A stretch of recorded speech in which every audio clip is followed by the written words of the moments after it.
Star Trek. For what, over half a century now, it's been the gold standard for what a progressive, enlightened future could look like. But what happens when that gold standard gets a little tarnished? Well, that's exactly what we're getting into today. Welcome to the final frontier of cringe. Those moments that make even the most dedicated Trekkie just wince. Let's get into it. You know, this quote really nails it. Let's be real. Even the absolute greatest franchises of all time have moments that haven't exactly aged like fine wine. We're talking about storylines that make you physically squirm in your seat. So just to be super clear, this isn't about tearing Star Trek down, not at all. It's about trying to understand the whole picture, flaws and everything. Okay, so here's the game plan for today. First up, we've got to give credit where it's due and talk about Trek's incredible legacy. Then, we're going to dive headfirst into the cringe. We've broken it down into 3 big areas. You've got your clumsy cultural depictions, some pretty dated gender politics, and then some writing choices that are just, well, baffling. And to wrap it all up, we're going to ask the big question. Why does any of this even matter? So before we get into the messy stuff, let's just set the stage. We absolutely have to remember we're talking about a franchise that, for the most part, consistently pushed boundaries and gave us this incredible, hopeful vision for humanity. And that's really the core of it, right? Star Trek was tackling heavy stuff like racism, war, and deep philosophy at a time when most other shows wouldn't even touch it. And honestly, that's why its missteps feel so jarring. Because the bar was set so high, the moments where it stumbles are that much more interesting to look at. Okay, let's dive into our first big category. This is where things start to get uncomfortable. We're talking about moments where the show's supposedly enlightened vision of the future, well, it looked a lot like the past. And not in a good way. We're talking old, harmful stereotypes. So before we get to our first big example, we need to talk about a specific term, the white savior trope. You've probably heard of it. It's this narrative device where a white character swoops in to rescue people of color from whatever problem they're having. It was super common back in the day, especially in the 60s, and yep, Star Trek walked right into that trap. And Exhibit A is the original series episode, The Paradise Syndrome. I mean, this is a classic case. Kirk gets amnesia, stumbles into a society of essentially displaced Native Americans in space, and they immediately think he's a god. The episode plays out exactly like one of those old 1960s westerns. It's not just that it feels dated to see Captain Kirk declaring himself a god, it's just deeply, deeply uncomfortable to watch today. Now you'd think, okay, that was the 60s, they learned their lesson. But you'd be wrong. Fast forward to 1987, and the next generation gives us the infamous Code of Honor. Oh boy. This episode features an entire planet of people who are just walking, talking, racist caricatures based on African stereotypes. The plot? The planet's leader kidnaps Tasha Yar, the blonde security chief, to be his wife. It is genuinely shocking that this aired in the late 80s. And you don't have to take my word for how bad it was. Just listen to Jonathan Frakes, who played Riker. He has said very publicly that he wants this episode completely wiped from all streaming platforms. I mean, when one of your main actors says an episode is so offensive it should literally be erased from history, you know it's bad. Apparently, the cast was super uncomfortable even back when they were filming it. And this stereotyping wasn't just limited to race either. Get this.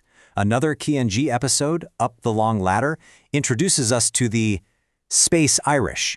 I'm not kidding. It's a whole colony of 20th century Irish cliches, right down to the farm animals on the ship.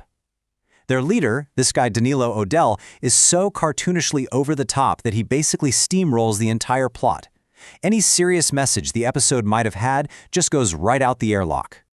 All right, let's shift gears a bit. Now we're going to talk about gender politics. And this one's tricky, because on one hand, Star Trek was so groundbreaking, putting women in really prominent, important roles. But on the other hand, its portrayal of gender and relationships could be all over the place. Sometimes it was just inconsistent, and other times it was, well, deeply problematic. I mean, look no further than the final episode of the original series, Turnabout Intruder. What a sour note to end on. The whole plot is about a woman who is bitter that she can't be a starship captain because she's a woman, so naturally she swaps bodies with Kirk. But the minute she gets command, her ambition is just portrayed as this wild, hysterical, emotional breakdown. It's such a baffling and frankly insulting message to send in your series finale. And that's really the core of it, isn't it?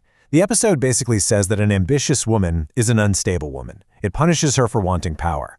People talk a lot about William Shatner's very theatrical performance in this one, but it's the rotten idea at the center of the story that really makes it one of the absolute low points for the franchise. Okay, so we're moving from just plain sexist to just plain weird. In the TNG episode Sub Rosa, Dr. Crusher starts a romantic relationship with a ghost. But wait, it gets better. This ghost was also her grandmother's lover. Yes, you heard me correctly. The implications are, let's just say they're as creepy and uncomfortable as they sound. The whole episode feels like a bad, trashy romance novel they found in the back of a shuttlecraft. But then we have a scene that isn't bizarre or funny at all, it's just plain disturbing. In the movie Nemesis, the villain, Shinzon, telepathically assaults Deanna Troi. He invades her mind during a private, intimate moment with Riker, and she even calls it a violation. It was just this shockingly graphic depiction of sexual violence that felt so jarring and totally out of place for Star Trek.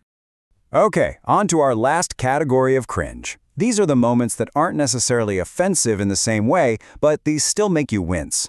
We're talking about moments that are just uncomfortable because the writing is, well, bad, or the message is super heavy-handed, or the whole thing is just absurd. So, everyone remembers Plato's Stepchildren for that landmark interracial kiss between Kirk and Uhura. And that was huge, but what people tend to forget is that the rest of the episode is an hour of pure, unadulterated secondhand embarrassment.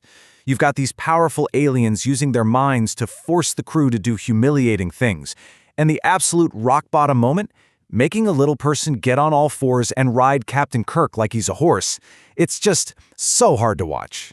And then you get moments that are just incredibly heavy-handed. Take the TNG episode Symbiosis. It's supposed to be about drug addiction. But instead of the usual smart, nuanced Star Trek commentary, the entire story just stops. It literally grinds to a halt so Tasha Yar can turn to the camera and give this anti-drug speech. It feels exactly like one of those just say no PSAs from the 80s, and it completely shatters the story. And that really highlights a recurring problem you see sometimes, a massive clash of tones. You know, an episode like Symbiosis is aiming for some deep social commentary, but it just lands with a thud as a preachy PSA. And then you have the flip side, where they aim for comedy, and it just goes horribly, horribly wrong. For example, there's an episode of Enterprise called Unexpected. The idea is supposed to be a light-hearted screwball comedy. Trip, the chief engineer, a man, accidentally gets pregnant by an alien. Haha, right?